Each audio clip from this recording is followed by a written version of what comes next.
Hey everyone, it's Friday, May 27th, 2022, and that means it's time for another episode of Live with Virginia NORML. I'm J.M. Padini, the Development Director for the National Organization for the Reform of Marijuana Laws and the Executive Director of your state chapter, Virginia NORML. As always, we're going to talk all things cannabis in the Commonwealth and answer your burning questions live. Hello, friends. It is wonderful to see you all. Whew, it's a little quiet right now, but in the next hour or so, things could get loud. I had to send a quick note to Cassidy there. Hello, Neil in North Carolina. Neil, I hope you are involved with North Carolina NORML. They're a great chapter. Be sure to get connected. Hey, Kevin, good to see you. And Fred, Carter, Richie, haven't seen you in a minute, buddy. Good to see you. Hello, Jose, Connor, Terry. Terry, are you asking about Virginia? Because we have legal adult and medical here in the Commonwealth. Hello, Venetia in Tennessee. Happy Friday, Ryan. You weren't first today, friend. I know I was late. Ben's here in the office doing membership stuff, so got a little sidetracked. Hey, Rick. Terry, yes, Virginia. Yep. Virginia was the first state in the South, Terry, to legalize cannabis for adult use. That law took effect on July 1, 2021. Hey, John and Rory. Yep, Terry, that includes edible products. Everything is just considered marijuana in Virginia, except for the medical products. Medical products in law are defined as cannabis oil or botanical cannabis. Those are the two legal definitions for medical cannabis products in code in Virginia. They are not considered marijuana when they are dispensed from one of our medical dispensaries. They're considered cannabis oil, even when it's an edible, or botanical cannabis if it's flower. Yeah. And then everything else, if it's not from a dispensary, a medical dispensary, it's just called marijuana in Virginia for now. Venetia, I have good news for you in Tennessee. The Tennessee NORML chapter is reincorporating. We just saw their paperwork this week, and I hope you'll become a member, Venetia. Look for that to be online soon. Hello, Adam in Abingdon. Good to see you.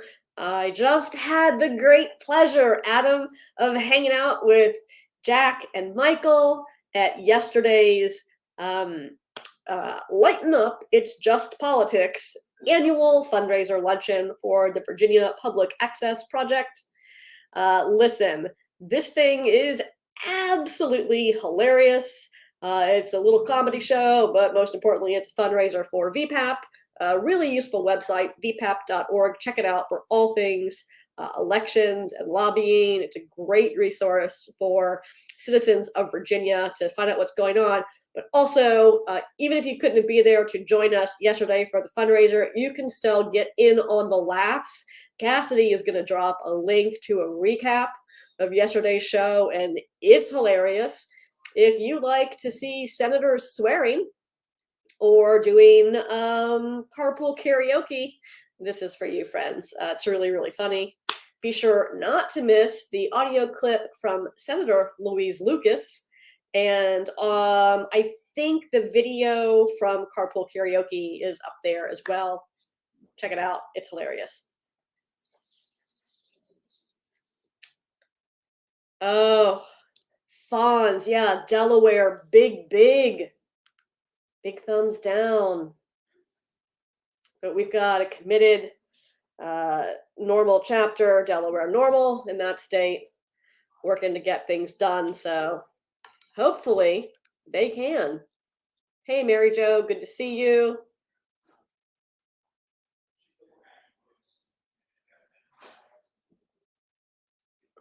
Okay, Elizabeth, I'm not certain where you went, but feel free to let us know. Oh, hey, Janice. Good to see you. Hello, Janice in Indiana. What can be done about Indiana? Hey, that's a great question. First and foremost, vote. Also, listen, Janice, it's really important that you get involved with Indiana NORML. You can find all their information on the NORML website. Just click on the chapters tab and then click on that state, and you'll get all the info you need to connect with them. There's a statewide chapter. There's also a local chapter called Gary NORML. So if you're out in that end of the state, might be a little more convenient for you. But listen, Janice, it's so important. If you want to see cannabis laws change wherever you are, that you vote and that you mobilize other voters in your area. We make that really easy for you here at NORML. Not only can you get registered to vote through our website at norml.org/vote, but you can also find out where the candidates stand before you step to the voting booth. Everything you need to know about where the candidates stand on cannabis policy is at vote.norml.org. That's the Smoke the Vote website. Smoke the Vote, your guide to legalizing marijuana in your state. Be sure to check it out. And Janice, make sure you get connected with Indiana NORML and get everyone to vote. Because if you're not electing people that support the policy change you want, it makes it really difficult to do things like legalize marijuana. Hey, Marcy. Good to see you, friend. Hello, Daniel in Kentucky. Whew. Daniel, Kentucky's rough, but you have an excellent NORML chapter there. Shout out to Lauren and Matthew. Definitely, if you aren't already a member, Daniel, and I have a suspicion you are, be sure to get connected with Kentucky NORML. All their info's on the website.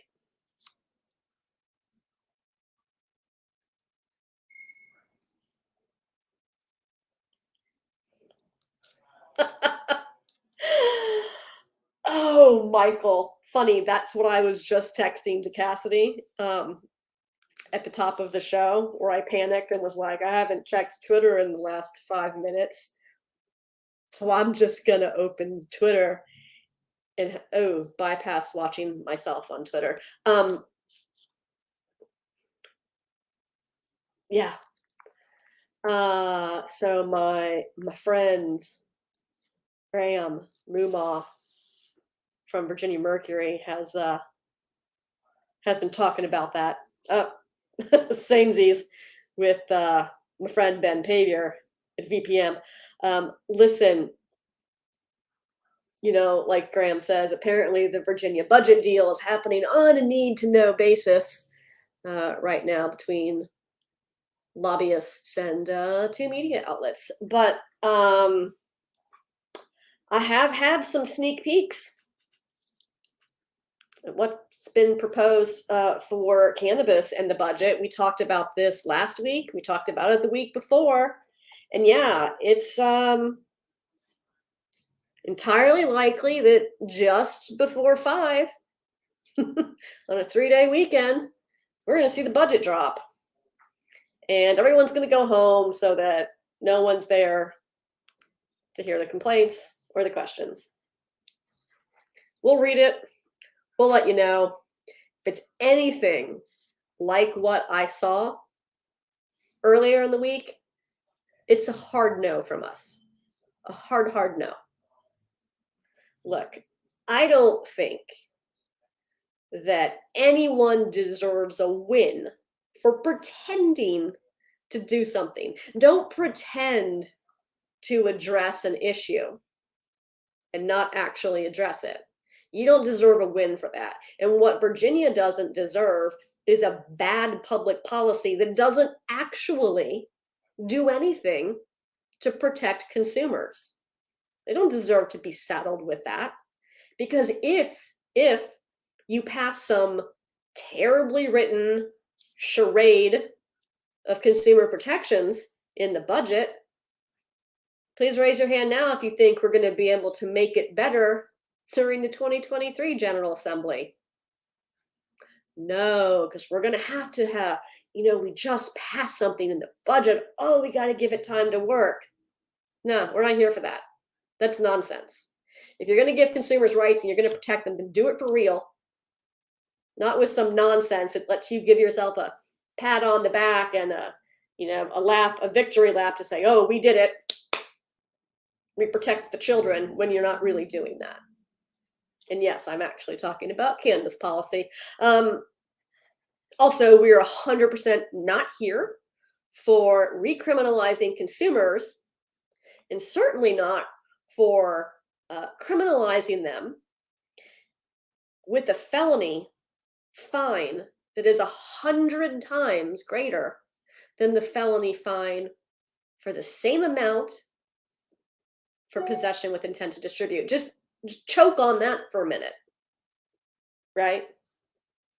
Someone's selling cannabis illegally. They're going to get a mandatory minimum felony, term of imprisonment, and possibly also a fine. Now let's imagine you're a person at home and you've made brownies. You can get to 2 pounds with brownies real quick. And since there isn't anything else in code that says, the equivalent amount of edibles versus botanical, it's all the same. It's all marijuana. So you could have 2 pounds of marijuana at home. That's not 2 pounds of flowers. That's 2 pounds of brownies. So some guy selling weed, 2 pounds of weed, right? You're both facing mandatory 1-year minimum. The dealer is facing potentially $2,500 fine. The person at home who made brownies that now weigh 2 pounds is facing a potential fine of $250,000. Wow. Sounds like that code was written properly. Anyhow, we'll see if that's still in there. We'll see if all this nonsense has been proposed. I wonder if anyone took the time to read current law and to realize that the Cannabis Control Authority, by statute, has to transition over to itself the medical cannabis program in 2023. Funny, there's no money in the budget for that yet. Trying to give a lot of money to some other agencies that aren't actually tasked with regulating cannabis. It just seems like no one's paying attention to what state law already says. That looks like a lawsuit waiting to happen, kids. Just saying. Hi, Ellie. Hi, Ellie. Hi, Ellie. Hi, Ellie. Ellie, you're an awesome human. Thank you. Ellie, Ben is putting together your membership package right now.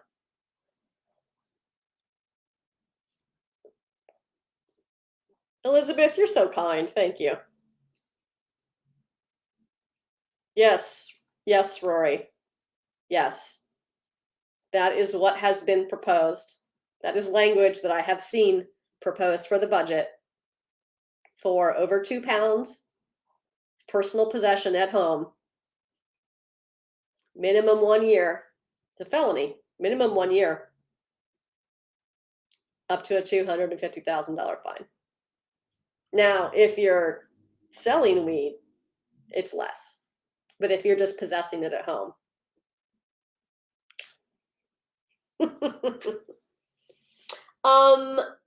Fonz, here's the thing. So Fonz says they should have worked on adult use sales through the budget.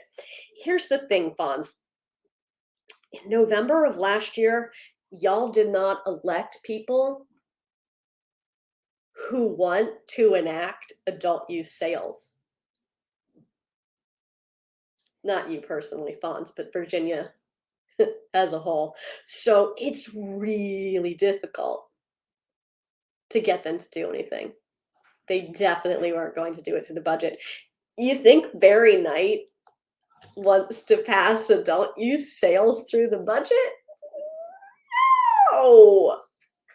Or at all? No. We don't even have a committee in the House that we could get such a bill through. I'm not even talking about votes on the floor. I'm talking about there is not a single committee in the House that we could realistically get a bill for adult use sales through right now. So I'm asking you, friends, what were you thinking? Oh, yeah, look, Marcy, you're not wrong. Like, that's the thing. People don't really vote based on cannabis policy in Virginia or in most states. Like, if it were a ballot initiative process, if legalization were on the ballot, that would be different. Then everyone would turn out and everyone would vote for it. But we don't have that process here in Virginia. We have to do it through the legislature. And Virginia made that extremely difficult last year. Extremely. Still, for everyone who wants to know how we're going to get this done or what they can do, check out Smoke the Vote. It's at vote.normal.org. Primaries happening around the country. We're all going into elections in November. We're going to keep you up to date. And hey, if there's not information listed for a candidate, there's a button and you can click right there and you can submit all the information you have. If you see someone make a quote, in the newspaper, on YouTube, on their social media, send us that link and we will get that into Smoke the Vote. Hello, John from California NORML.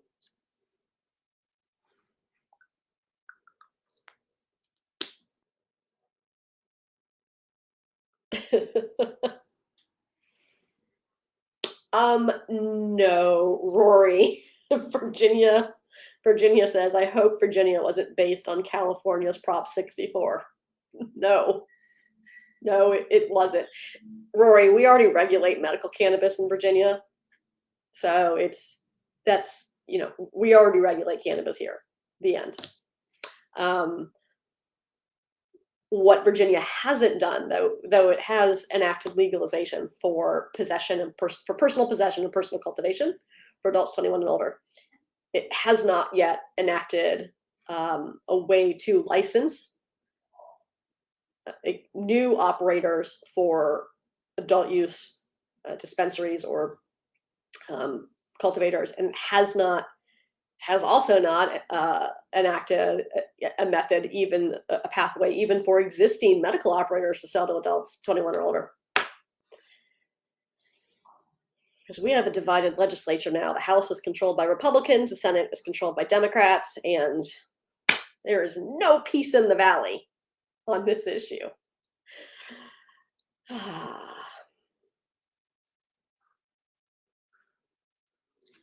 Yes, Jen Fisher, thank you for following along with that Virginia Code math. Yes, Jen Fisher, you have that right. You can go to the dispensary where you have a medical card. You could go home and you could make edible products with your legally purchased medical cannabis. And then you could be charged at a harsher rate than someone who has the same amount and is selling. If that's what they had,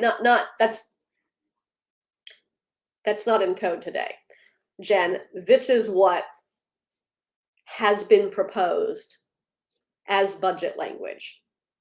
And if that language does make it into the budget and your legislators vote for it, I mean, Jen, that's just like absurd, isn't it? Yeah.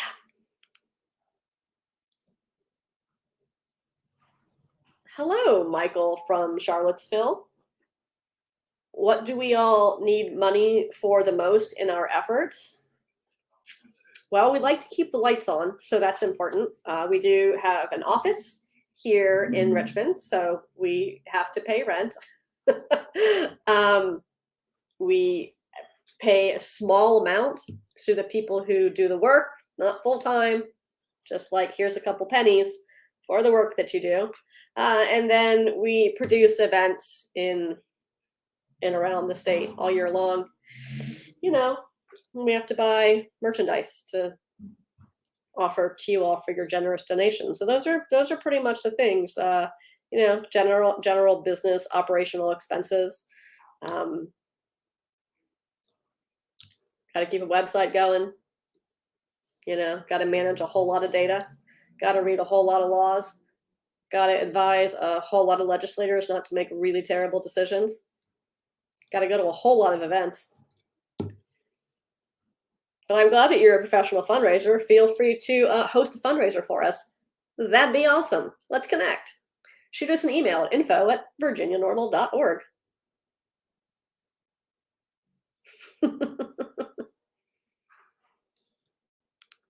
Hello, Nathan, and I really like your question. So Nathan says, can I grow in my backyard if I live in a townhouse? Asking because I have neighbors to my left and to my right, and they can see in my backyard. Well, Nathan, this is a great question. It doesn't matter if your neighbors can see into your backyard from their backyards. That's private property to private property.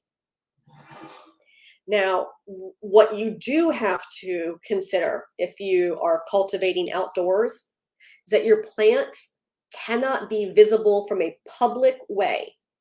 So like if there's an alley that runs behind your townhouse, the plants can't be visible from that. Or if there's any road that they could, from which the plants might be visible, they have to be shielded from public view. You also have to take precautions to prevent access by those under 21. It's not defined any more than that. You do have to prevent access by those under 21. As Rory says, lattice and screens can help. Michael, yes, there is an appetite to recriminalize. Thanks for asking. And the reason is this. They've lost their damn minds and don't understand that possession with intent to distribute is still in code. They're trying to make up all of these possession penalties, to which I have said repeatedly, why does it matter how much one has in their personal possession at home if it's for personal use?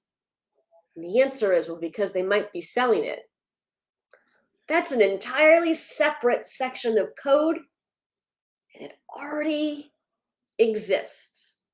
It's fascinating that they're trying to make up new ways to criminalize people when that section of code already exists.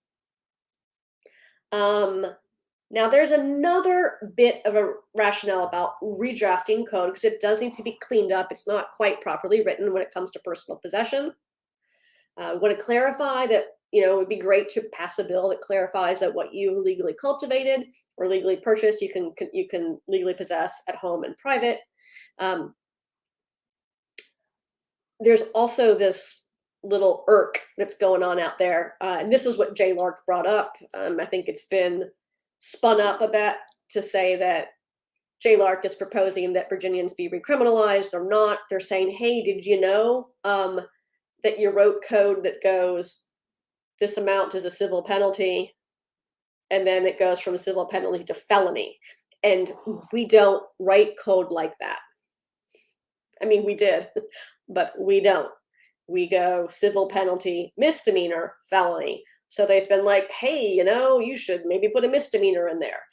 That's different saying, hey, look how you wrote that. We don't generally write that way. Then, oh, you should criminalize people.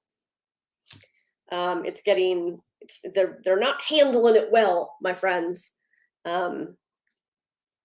So hopefully in 23, we write a bill that cleans all this up. But, you're talking to your legislators. Why are they trying to criminalize you for what you legally cultivated or legally purchased and are possessing within the privacy of your own home if you're just possessing it for personal use. If you're possessing it to sell, that's already illegal. That already exists in code. We don't need to make up new laws for that when they already exist.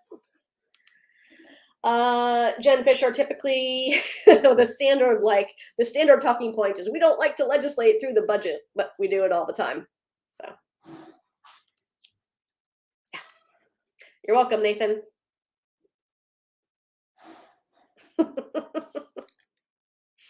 Fawns, I don't know that they're going to get a 5-pound misdemeanor, but you know.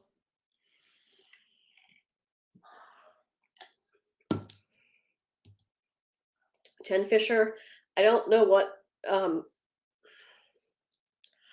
oh, I know what you're talking about, Jen Fisher. You're talking about what it says on, from the dispensary, the how to use what you've gotten. I see. I'm not going to say, I didn't want to put your comment up because it says prescription and we don't prescribe cannabis in the United States. But your product, I'm assuming this is dosing information from the pharmacy, because that's really the only place it could come from. Pharmacies, dispensaries, same thing in Virginia.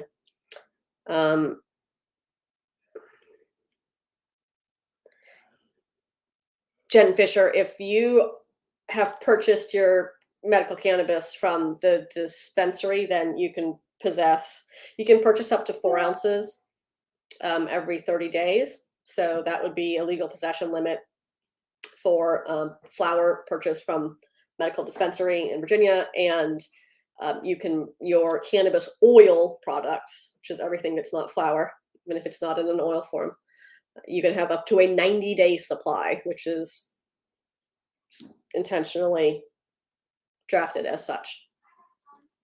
So you can have whatever is dispensed to you by the dispensary and your 4 ounces. Hey, Fonz, thanks for letting us know. Fonz says that Virginia requiring the listing of terpenes is wonderful. Yeah, it's something interesting for patients to know. It can be particularly helpful. There are a few too many things that are required on labels in Virginia, and not enough things that are helpful. Like, no one wants to know percentages in an edible product. What kind of math are you supposed to be doing to figure out how many milligrams are in each of your soft chews? Now, most of the dispensaries put that amount on there for you, but like the list of things that are supposed to go on a label, some of it's helpful, but it's not. Board of Pharmacy got a little overzealous there. Gary, why don't you ever hear anything about West Virginia medical cannabis? Well, if you look up in the corner right there, that's why. I don't know a lot about West Virginia medical cannabis, but I do know some. And I also know, Gary, that you can go to the NORML website and search West Virginia and read lots of things. I'm doing that right now, Gary, just to see what comes up. Ooh, medical cannabis sales finally set to begin in West Virginia. That was in November of 2021. That's what I know. But Gary, go to the NORML website, put West Virginia in there, do a search, find all the stuff. Also, my colleague Jax does a state update for all the states, not just this one. And Jax typically does that on Fridays. So check out her show.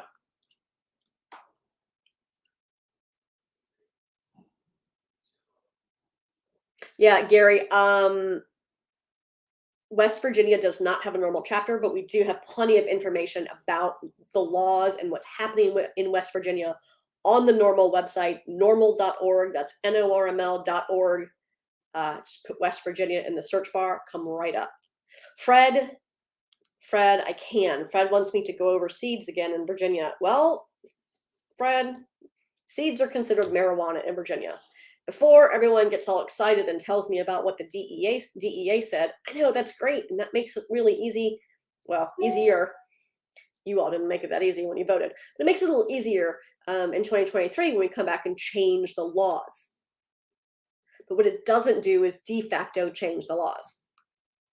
The Virginia law still considers seeds part of the definition of marijuana. So if you are selling marijuana or cannabis seeds, that's not legal in Virginia. Now, adults 21 and older can share up to 1 ounce of marijuana, which includes seeds, with each other in private, as long as there's no remuneration or reciprocal transaction. So if you're inviting people into your business and giving away seeds, not legal. Yes, I know people do it. I know people sell seeds also. So, can I get away with it? And is it legal? Or two entirely different questions, obviously. But that's what's up with the laws, Fred. There are a few things that come into play with this, and it's possession or offering in public. It's the definition of marijuana, and it's the inability to have. There's also the adult sharing law. And the restriction on sales at this time. So all of those things are what all the factors that come into play with seeds right now. The best thing is to be friends with someone who wants to give them to you.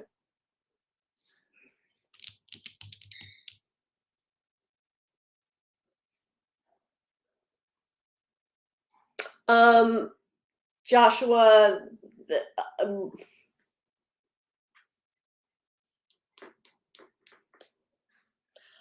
oh, okay. I see what you're saying, Joshua.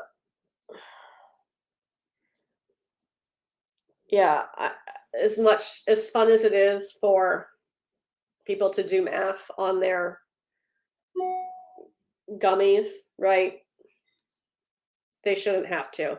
Like when you buy, I'm looking around for, I mean, these aren't packaged for, well, I guess they were packaged for individual sale. But anyhow, this candy egg right here, you can just read the wrapper and it tells you how many milligrams of sugar in it are in it. You don't have to go, how much does this egg weigh? What is the percentage of sugar? And then do math. You shouldn't have to do that on your soft chews either.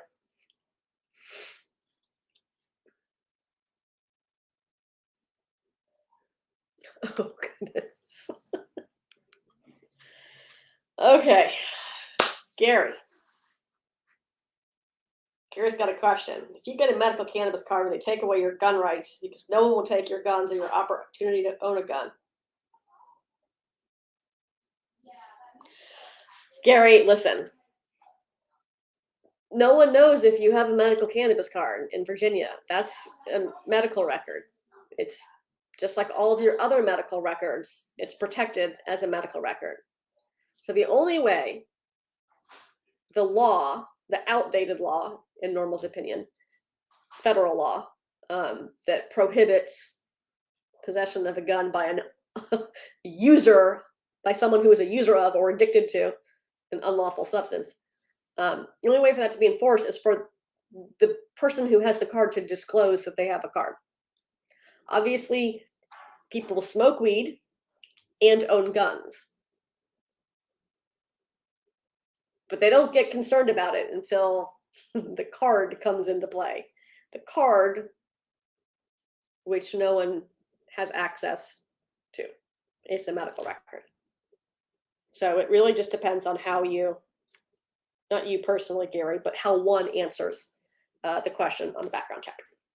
There's no magic list that ATF is going to read and then come into your house and take your guns. We've been regulating cannabis in the United States for over 2 decades at this point. If that were a thing, don't you think we'd have heard about it by now?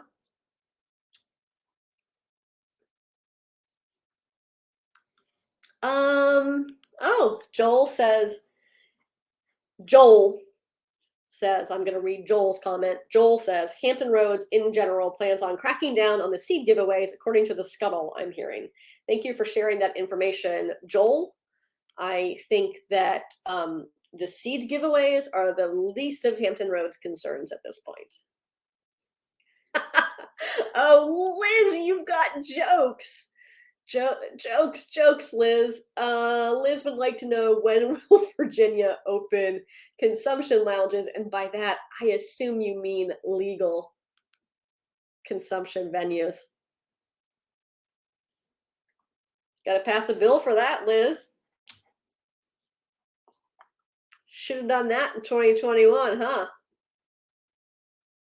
Maybe that reenactment clause wasn't a good idea, was it?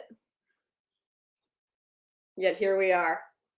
Like, dude, at this point, I don't know what we're going to be able to get done next year, but I have a sneaking suspicion that creating a license for hospitality is what we would call it, a hospitality license.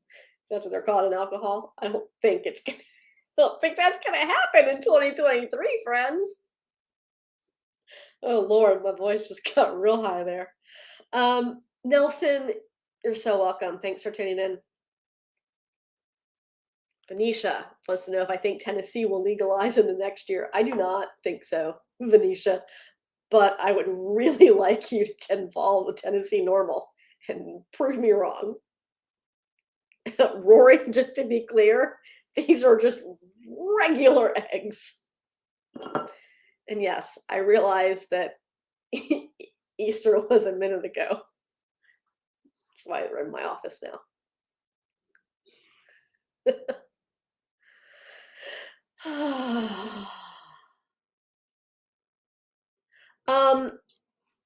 Yeah, Fonz, we've used this example before. If you shoot your neighbor in their face or something, if you murder someone, they might get, your records the same way they get your records when you commit heinous crimes. But before that, no one, who cares? Who's going to do that? I'm just gonna put Colleen's comment up here in perpetuity because everyone needs that reminder.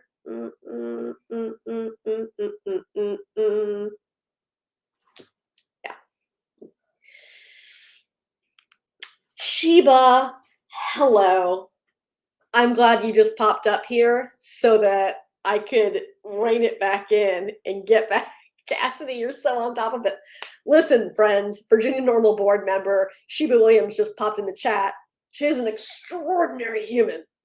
And, earlier we were talking about Lighten Up, It's Just Politics, for Virginia Public Access project that I just went to yesterday. And it was amazing. It was hosted by Kelly Lemon. She is hilarious. She did such a good job hosting yesterday's show. And Kelly also hosts a podcast, After the Monuments, and had Sheba on. And wow, it's about 40 minutes long. It's so good. I really, really loved it because it's the things that people just don't think about. And Kelly says this over and over throughout the podcast. She's like, wow, I didn't think about it like that. Wow, I didn't think about it like that. Sheba unpacks it all for you. It's called Cannabis, Same Laws for All, but Different Justice. And you couldn't be more right, because you're always right, Sheba, especially on this issue. Look, cannabis laws are enforced disparately throughout the Commonwealth on a variety of factors. Might just be based on where you are. More often, it's based on what color you are. And Sheba unpacks a lot of this, and importantly, a number of the failures and lack of considerations that came with the passage of legalization. It's such a good podcast. Check that out. If the Richmond.com link to it is firewalled, Cassidy on our page, we have on the Facebook page, in the comments from that post is the link to the Apple Podcasts, which you can listen to for free. So grab that link also and drop it in there too, please and thank you. Hey, Colleen, that's so sweet. Thanks, Colleen. How can you best volunteer your time? Well, first, just send us an email, info@virginianormal.org. You can even message us on Facebook, and probably one of us will get around to looking at it at some time. We always need help, doing things like packaging up memberships. Ben, our deputy director, is down the hall in a conference room doing that right now. We have a ton of merch that we have to get ready for Pride in September, because that's when we do Pride here in Richmond.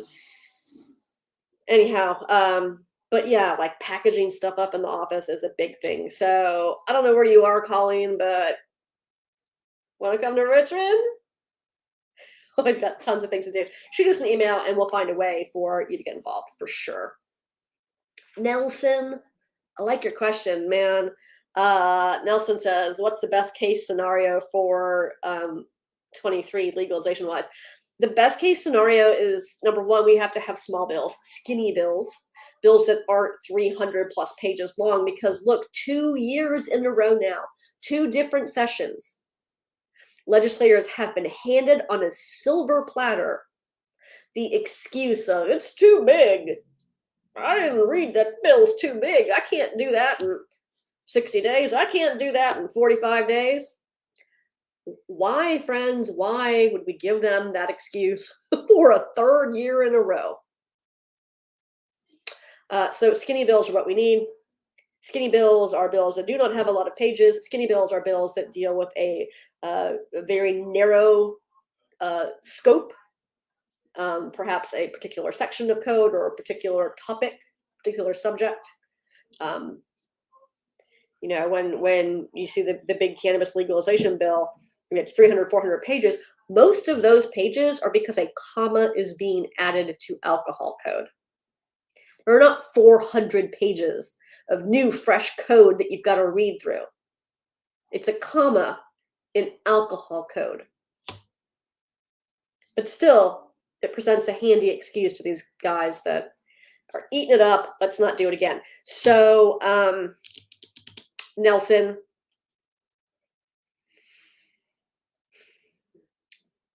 hopefully we can clean up some of the gaping holes in criminal code that leave people subject to penalties when they're not really doing anything wrong.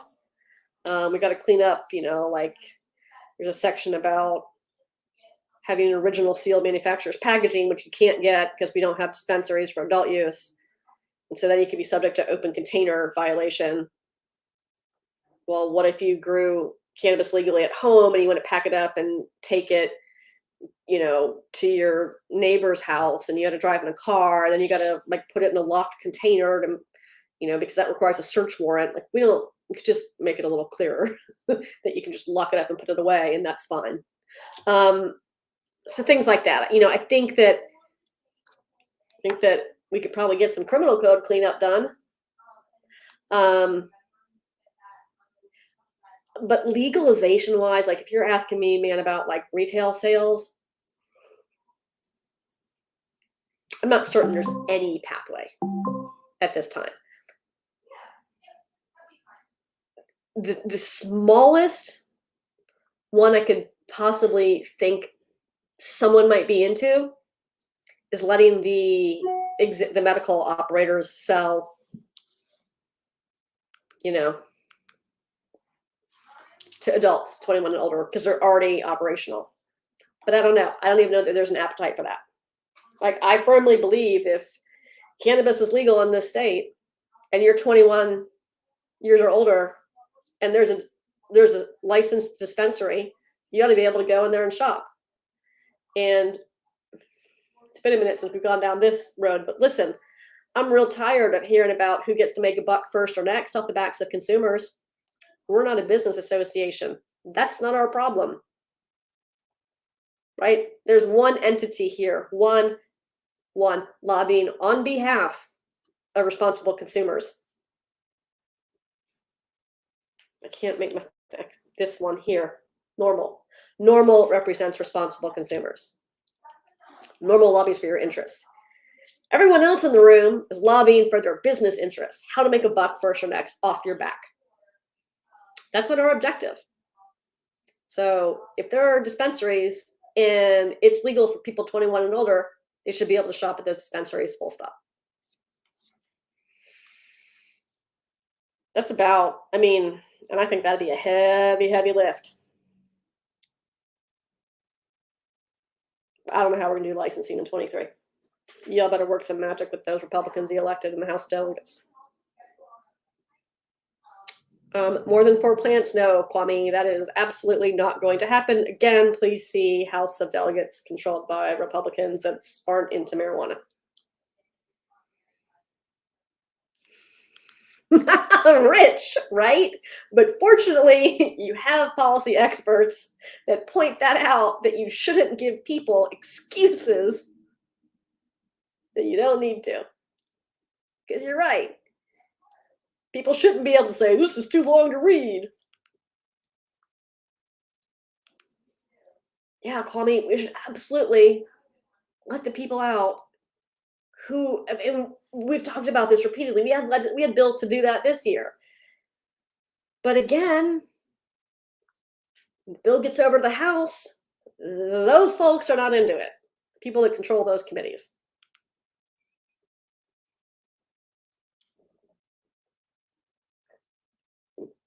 Connor, I don't know about, Connor, I'm so glad you brought that up. Connor wants info on New York. Hey, Connor, next week in New York is Cannabis Week for CWCB Expo. There's a whole slew of events happening around CWCB Expo in New York City next week. And one of them is the NORML Formal NYC. So if you are in New York, you have friends in New York, specifically in New York City or in the metro, head to normalformal.com.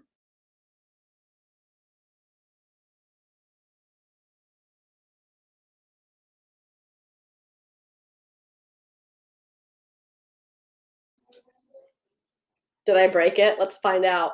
I think it's still going. I think I just knocked myself out. Let's see.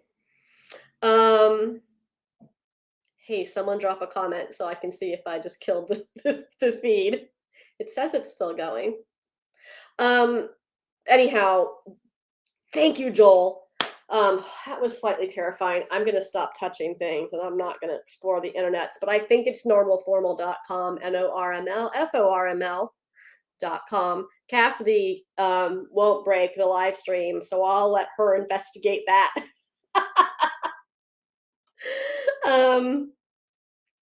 That's not the first time I've done that, Shiva. Woo! It is Wednesday, Connor. Wednesday, June 1st is the NORML Formal. You should go. Tickets are on sale now. You can get tickets at the door too. Joshua, I like your comment. I'm gonna put that up there. Oh, thank you, Cassidy, for finding NORML Formal. Woo! Great. What else is going on? Oh yeah, CWCB Expo in New York next week. Go to that also. It's a great time.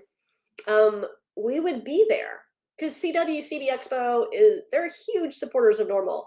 And we would be there if we weren't going to be at the NORML Aspen Legal Seminar next week as well. If you're looking for something to do in Colorado, we'd love to see you at the NORML Aspen Legal Seminar. You can find out all the info on that at norml.org/Aspen. Hey, if you want to know what happened in state policy, no, I'm not. If you want to know what happened to state policy this week, check out the NORML State Policy Update. Jax publishes that every single week. Rhode Island became the 19th state to legalize marijuana for adults. So good job, Rhode Island. Tiny state. Getting done real quick. And their legalization took effect the moment it was signed. Isn't that incredible? Man, I guess the state legislature can get things done if they actually want to. Take note, literally every legislature in the United States. As I mentioned, the NORML Aspen Legal Seminar is next week. So while we might do a little tiny live here and there on the NORML Facebook and YouTube and LinkedIn and Twitter, we probably won't be doing big live shows next week, but keep your eye on wherever you're watching us. Be sure to subscribe, like, and follow. Those are probably things I should say, right? There'll be buttons to do that somewhere on this thing. And also, this weekend, we are going to send the first issue of NORML's Weekend Weed Read, a quick rundown of the top highlights in cannabis news for you, delivered to your inbox fresh this Saturday. So everyone be on the lookout for that. And we'll have a handy subscription for Weekend Weed Read coming to the NORML website for you as well. All right, everyone. Oh, have a good weekend, Rory. I want to see this. Okay. Are unrooted clones included in plant count? Yes. Probably. Like if it's just a leaf, it's probably just a leaf. But if it looks like a plant, if it could be reasonably construed to be a plant and not just one leaf, then yeah, it probably would be counted. Honestly, it's not that specific.